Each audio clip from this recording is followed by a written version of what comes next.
So there's a very simple reason why you should learn shortcuts, because it will save you a tremendous amount of time once you have them. I know there are many shortcuts in Ableton and you don't need to learn all of them once, but believe me, each shortcut is a huge time saver. I mean, if you do something with a shortcut instead of like whatever going here to some menu and clicking here, you always save like whatever, like 20 seconds. And if you do that like 1,000 times during your production, that can easily add up to minutes and hours, so maybe even days and weeks of your production, just like skimming through those menus. So the earlier you get started, the better it is. What I would recommend you is that you pick your favorite ones from the shortcuts I show you now, and then you integrate them one by one. Because if you make like a huge list with like 100 shortcuts, then it might be a little bit more difficult to really remember them. So try to pick the most important ones. The ones which are most important are the ones which you use the most frequently, because that will be the ones which save you the most time. I will give you a quick demonstration which are my favorite ones, and then you can decide for your own which ones you start. So pick maybe like 3 every week, and by the end of the year you should know them all. So let's look here at our MIDI editor quickly. What we can do with the notes is we can move them up and down with the arrow keys, or left, right, so that we have them here on the grid. And we can move them up a whole octave when we hold shift and put the up arrow here. Then we move by a whole octave. That's also pretty useful in my opinion. And let's say you have your notes not on the grid, so they're like this. What you can do is you can select them all with Command A, and with Command Shift U, you get the quantization menu. I, for example, set this to 116, usually in 100%, and start and no end. And then you can apply it and it moves the notes here. If you don't want to set it all the time, you can also just put Command U and it takes whatever you put in there the last time. Also, what's pretty useful in here is if we have Alt 1, we are on this view, the notes view. If we put Alt 2, then we get into the envelopes view. And if we put Alt 3, we get into the note expressions, which I never use because I don't have like a fancy keyboard for that. Those two I toggle a lot, and that's pretty useful. For this, for example, is pretty nice for like pitch bands and all those things, which you can do over here. The same goes for audio. So we can also quantize things. We need to have them warped, and then with Command Shift U, you open the quantize menu, and with Command U, you can just quantize them. If you want to move those warp markers, you can just hover over them and hold Shift, and then you can start moving them here. That's also pretty cool, because when you quantize, you have it like this, it would quantize like this, but you want to have them in the right position first before you hit the quantize button. Also, we can reverse samples, so we just mark them here and hit R, then they will get flipped to the other side. If you have a very long sample, then sometimes it's usually better if you just consolidate it and do this. Then let's say you have stems from a remix track and you have like 128 bars, then it would still reverse all the things. So sometimes it's then easier to consolidate first to make the audio clip smaller, and that will process it faster then. So let's start very simple with the transport. So transport is where your track starts playing. I guess most of you guys know spacebar. So instead of clicking up here, you can just hit spacebar and the track starts playing. But what most people don't know, that if you hit shift and spacebar, that it will continue playing from where you left off. So instead of jumping back to square one where we click, we can start where we left. And there's actually one more, and I'm sure like 99% of the people don't know it. If you are in a clip, if I would now play, it would start here. And if I would do now shift, it would start here, but maybe I want to start here. And now if I hit space, it still starts here because it takes like the global one. But if you hold Alt and space, it will start here at that point. So that's pretty amazing, I think, if you, for example, don't want to listen to a whole melody and just listen to the end part, or if you want to listen to this thing here and you just want to start here, then you don't need to click in here and change your grid or whatever. So it's very useful. Yeah, I guess this one won't be too surprising either. So whenever you screwed something up, let's say I remove this and I don't want to have it like that, I want to have it back, then you can use Command Z. And the thing which most people don't know again is if you hit Command Shift and Z, then you will redo it. So this is actually pretty useful if you want to A/B things very quickly in Ableton, and you can do it like that. If you enjoyed this video, then please hit the thumbs up. That helps me to spread this video to other producers like you and also shows me which content you like. The next thing I want to show you is grid commands, because I tend to use like a fixed grid. So a fixed grid is that you have set it to some bars or quarter notes, a 16th note, whatever. A lot of people also use the adaptive grid. I'm a bit more fan of that because then I know exactly if I move this, then how many bars or something it will be. And you can make this grid bigger and smaller with command 1 and 2. So 1 makes it smaller and 2 makes it wider. And by that, you can easily kind of like say, okay, if I'm here on whatever 8 notes or something, then I could basically make it smaller and then go to 16ths, or make it bigger and make it quarter notes. So that's something which helps me to really nudge things very fast. So now we have a 16th grid here set up. You can basically see this. If you zoom a little bit in, then you can see here that this are quarter notes and we have 4 of them, so 16th. So what we can do here, we can nudge this, and I will quickly split it so that you can see it better. And if you hit the arrow keys, then you can move this, and that's really useful if you have like a fixed grid. You can also do the adaptive grid, but I rather like usually to know exactly where I am. So that's a pretty cool thing to do. And sometimes you have things which are out of time. So for example, let's say it's like this, and you can basically first bypass this grid by holding command. So it will always do then what you not have active. So if you have a grid active, it will make it not active, and if you don't have a grid active, it will make it active. And you can basically switch off the grid also with command 4. So if you see, like now the lines get dotted, and I can move this, and now if I hit command, it would nudge again to the grid which was there before. That's also pretty useful. And with command 5, you can switch between the fixed and the adaptive grid. So now we are on the fixed grid. If I hit command 5, we're on the adaptive grid.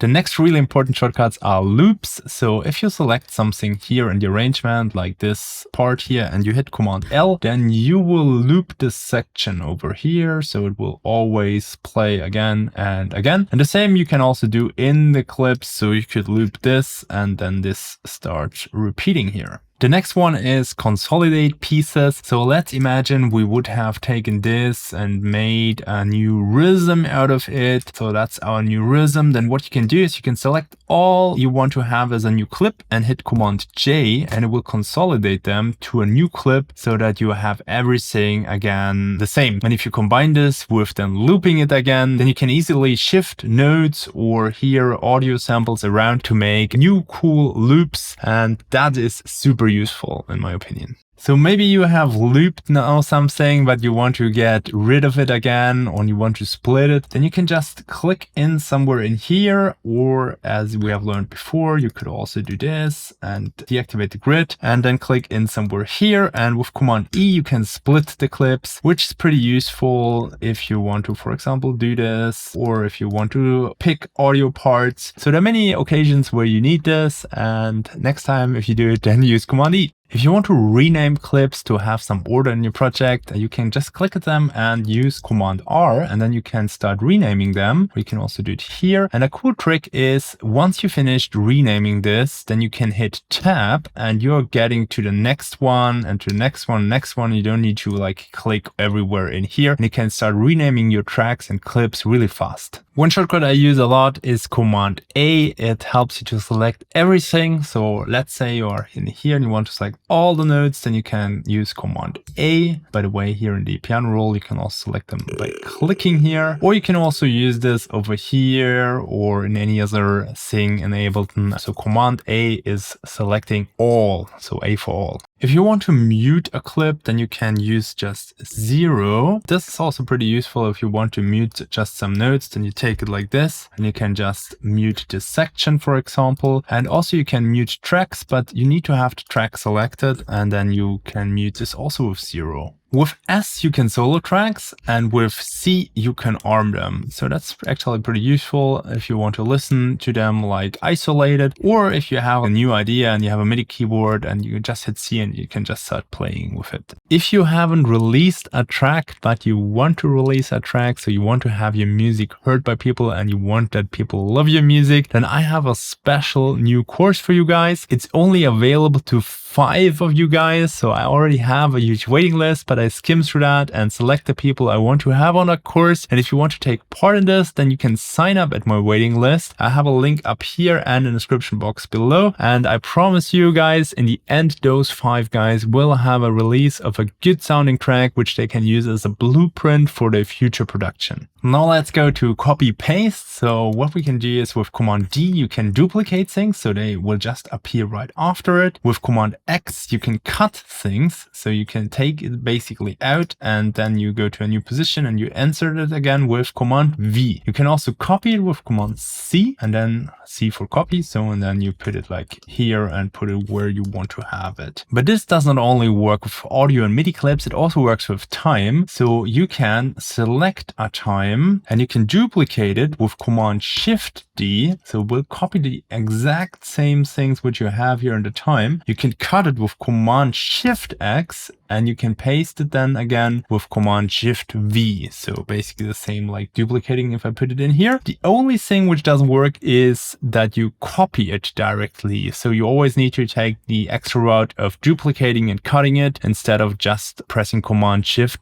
C. So that doesn't work, unfortunately, but all the other commands do work. And it's really useful if you want to change things in your arrangement. You can quickly, for example, test if this part is also good here or here. Then you can do this, or you can cut out a part which is not so good to see if the arrangement flows better that way. Whenever you need some extra time, you can just hit Command I and then you can add the bars here. So for example, 16 bars, and then we have a new block, a completely empty block in which we can do our stuff. And if you want to take something over here from the arrangement to the session view, then all you need to do is you need to just select it like this. And then if we hit Command I, it will take whatever is here and put it here wherever you have selected it. So if I would put it here and would put it after that, as this was like was here, and then we have this part over here. If you need a new MIDI or audio track, you can just add them. For example, with Command T, we can add a new audio track, and with Command Shift T, we can add a new MIDI track. And if you want to group them, we can just select both of them and hit Command G, and we have a new group. So let's say it's our new leads. And if we want to delete it, we just use the backspace or the back key. I use this next thing a lot in my production to really get the best sound you can get if you have some random elements in your sound. So a lot of FX have that, but also sound designs have that in which have some non-fixed LFOs, which are modulated by other LFOs or some random in there. And then sometimes the sound doesn't sound as good in some points. And what you want to do with that is you want to record it out. So for example, I set up this recording lane now because I put like a random velocity in here in the asset and I record this out post FX. Let's say I want to have the best bit I can get here, then I will just record this.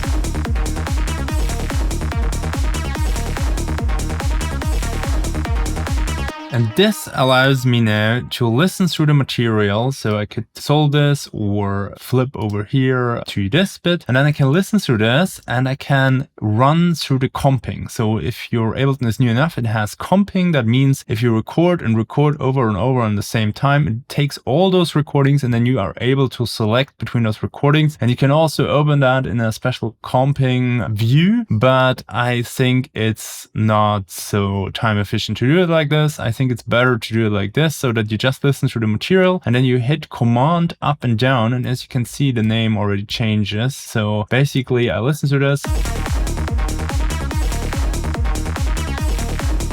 and then I can take the best bits. So for example, I could say whatever, I like this from this here, and then I can just flip to the next one until I have like the best possible outcome I have. And I usually make this like a logical unit. So as you have seen here, all this repeats more or less over here. Again, it has like a slight variations, but it's kind of like the logical unit. And that's what I usually aim for if I do comping. If you aren't already subscribed to this channel, I will make way more workflow tutorials tutorials. And if you want to not miss any of those, then hit the subscribe button and the bell icon. So you may be already subscribed, but you haven't hit the bell icon. That's really important because then you get a notification and you can decide if that video is really important for you. So let's talk quickly about automations. So first of all, if you don't see this red line, you can basically click here, or you could use A, and then you toggle between automations and fades, which you only have in audio, of course, the fades. And once we have our automations, then we get here this curve and we can draw the curve. And what we can do with shortcuts, which is really nice, is we can bend the curve. So with Alt, you can bend it. So then you get this bending thing. It depends on which points you have in here, and we can move it. And if we want to move it a little bit more granularly, we can hold Shift, and this will allow us to really move it fine. And sometimes we don't only want to have like a straight line, we want to have it maybe so that we have it for certain parameters for certain sections. So let's maybe say like I want to have like this. Then you can hold B, and with B you toggle between the pen and this mouse thing, and then you can draw them in like this. So that's also pretty useful. Quick tip here, you can also select them and move them like this. So that's also pretty cool. If we get multiple audio clips and we want to fade them together, what we can do is, let's say we have this here, and then we have another one here. So we have basically those two, and we want to make sure that they fade nicely into each other. Let's make the example even worse. So it looks like this. So we have this one audio and this one audio, and we want to make them fade together. Then just select those clips and hold Command-Alt-F, and it will create this little fades. And the cool thing about this fades is that it always fades backwards. And why is this important? Because if we would fade in the other direction, you could have like a plug or a click in a new sound, and then you would kill that, and it could sound either destroyed, let's imagine for example a kick, or it could sound out of time. But by fading backwards, you're always kind of like shortening the old sound, and that's usually not such a big problem. So that's a technique you can use, and I really would recommend you to put all automatic fades off in your Ableton settings, and then do it rather like this, because that's the controlled way and you decide when to do it. It goes really quick with the shortcut. So let's talk quickly about the view commands. So you can basically condense the width and expand the width with a W. So W for width.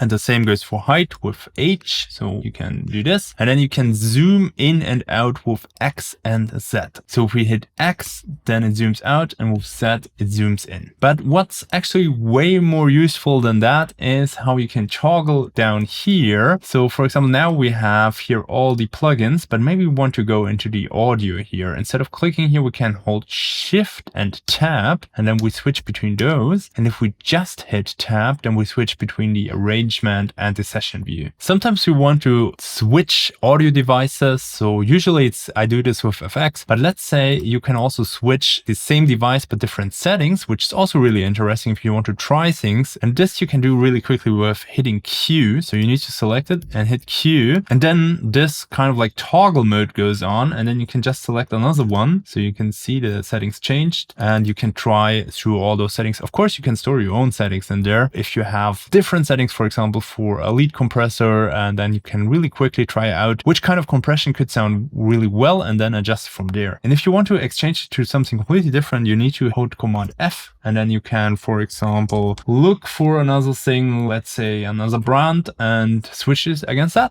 That easy. As Ableton doesn't have the bounce in place feature, what I usually do if I want to have something in audio, I export the audio, and then it becomes really useful if you have a shortcut for it and you don't need to click always in the menu up here. So you just select what you want to export, for example, this clip here, and with Command Shift R, you open the export menu, and then you can export this, and you see already it's on 141 and it's 16 bars. It's kind of like the length of this clip. So that easy, you can export it, and then I export it usually into the same folder. So I have here exports, and I have a lot of things which I put in here, and then you can drag the audio version in. It may be a little bit more complicated than in other DAWs, but it's quite an easy and fast way. It's way faster than setting up like a second track here and then route the recording to it and then resample it to that. That takes too much time, and this is like going through seconds because it doesn't need to process it in real time. I guess most of you know that one, but it's really important to save your projects projects regularly because Ableton crashes sometimes or you may screw things up. And with Command S, you can quickly save your project. So I will do it now. Let's save this.